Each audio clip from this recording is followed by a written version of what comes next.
Well, hello everyone. I am Matt Williamson, and we are here to talk Steeler offense versus Bills defense, and it's going to be a challenge. No question about it. Let's just dig in. I've got lots of stuff here, obviously. Big game, obviously. For the season, Pittsburgh's offense has produced 5 yards per play, but they're up to 6 yards per play over their most recent 3 games. Buffalo gave up 5.1 yards per play this season, and they're also at 5-1 over their past 3. Now, this is interesting to me. The Bills are in their base defense, 4-3-3-4, 4 defensive backs, just 2.9% of their snaps, the lowest rate in the league. In turn, they're in nickel, the third highest rate. They love to live in nickel. They want defensive backs on the field. To me, this is a key. You know, that if you can come out in heavy personnel, 13 personnel, whatever, and you're still going to get nickel, which you probably will, can you run against that with a bigger offense against the lighter defense? To me, that's the first key to the game.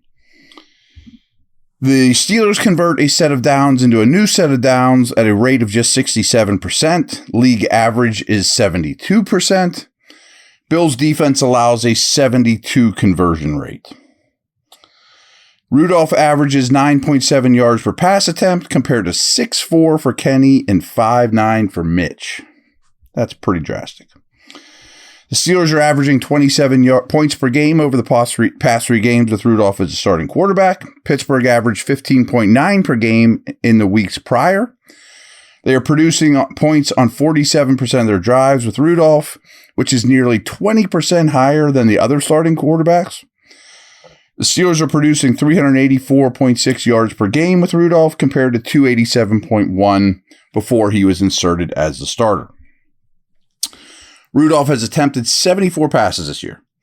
So what I did was I took all the passers with at least 74 pass attempts. That's 52 different guys. He's first in completion percentage, first in yards per attempt, first in quarterback rating. Only one quarterback has a higher percentage of their yardage after the catch. His 2.44 seconds average second time to throw is quicker than all but 7 of the 52 qualified quarterbacks. Rudolph didn't have a second half incompletion last week and had just 2 on his total 20 of pass attempts in Baltimore. You probably know that. Pickens and Johnson have accounted for 1857, which is 54% of the Steelers' receiving yards and 10 of the Steelers' 13 receiving touchdowns. As you know, Pickens didn't catch a pass in Baltimore, but he did rack up 326 receiving yards over the previous 2 games. He has 4 games with, this is kind of crazy. This is sums up Pickens' season. He has 4 games with 125 receiving yards or more, but 9 with under 50. Crazy. Johnson finished the regular season with a touchdown catch in 4 of his final 6 games. Remember when he was allergic to the end zone? 223 was Johnson's 5th straight season with 50 or more catches. Robinson has outsnapped Johnson in 3 straight games, and Darnell Washington outsnapped Pat Freiermuth by only 1 in Baltimore. Yards per route run. Pickens is at 2.25. Johnson's at 2.04. Calvin Austin's at 0.84. Allen Robinson's at 0.77. Harris and Warren have combined to catch 90 passes for 540 receiving yards. These 2 accounted for 56% of the Steelers' receptions in Week 18. After not getting targeted for 3 straight weeks, Harris received 5 targets in Baltimore, tying his season high. Jaylen Warren has a 67% route participation over his past 4 games. He has 21 targets over that stretch. Over the course of the season, Warren has received 28% targets per route run, which is 3rd highest among all running backs with at least 250 snaps. Of all running backs with at least 50 targets, Warren's team target share is the 5th highest in the league, and his targets per route run is 4th. His yards per route run is 5th. So he's been an extremely effective receiver. The Bills held Miami to just 167 passing yards last week. They're 6.7 yards per attempt, allowed is the 8th best, and their 81.9 passer rating allowed is 7th best. Buffalo's defense faces the 3rd lowest average depth of target, and they are seeing the lowest percentage of deep passes against them. Pittsburgh allows 2.1 sacks per game. This might shock you, but only 7 offenses are better. But the Bills generate 3.2 sacks per game. Only 3 defenses are better.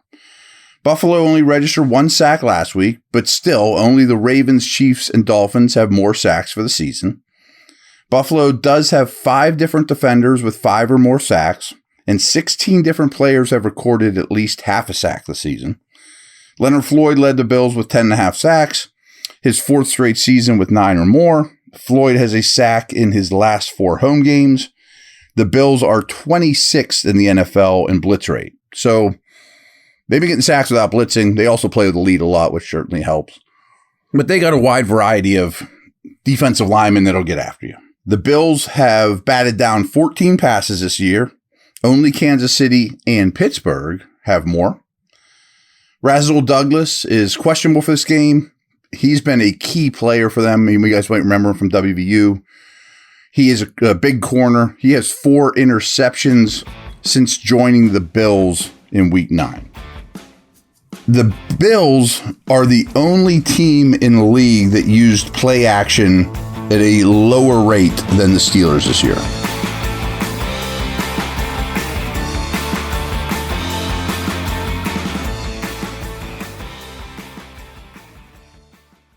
With NFL playoffs right around the corner and the NBA season in full swing, Bet Online has you covered with all the up-to-the-second odds, news, and scores, with additional odds, lines, trends, and info on both mobile and desktop.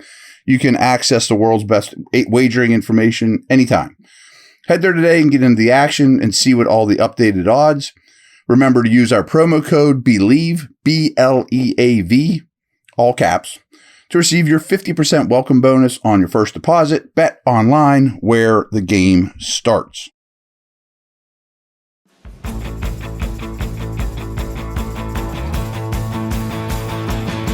Only one offense has used play action at a lower rate than the Steelers. What screwed me up is it's the Bills. So we'll get to them when we talk about when they have the ball. Since Week 9, the Steelers have averaged 145 rushing yards per game. That's 5th most. And has 13 rushing touchdowns, 2nd most. Harris and Warren have combined for 404 carries for over 1,800 rushing yards and 12 touchdowns. No other Steelers ball carrier has more than 57 rushing yards. The Lions are the only other team with 2 running backs with 1,000+ yards from scrimmage. Now, here's a lot of Najee stuff. He's carried the ball 53 times over the past 2 games. 15 of those were in the second half last week. He has 4 rushing touchdowns over his past 3 games and 234 rushing yards over his last 2. Harris has started his career with 3 straight 1,000-yard rushing seasons, the only Steelers ball carrier in history to accomplish that.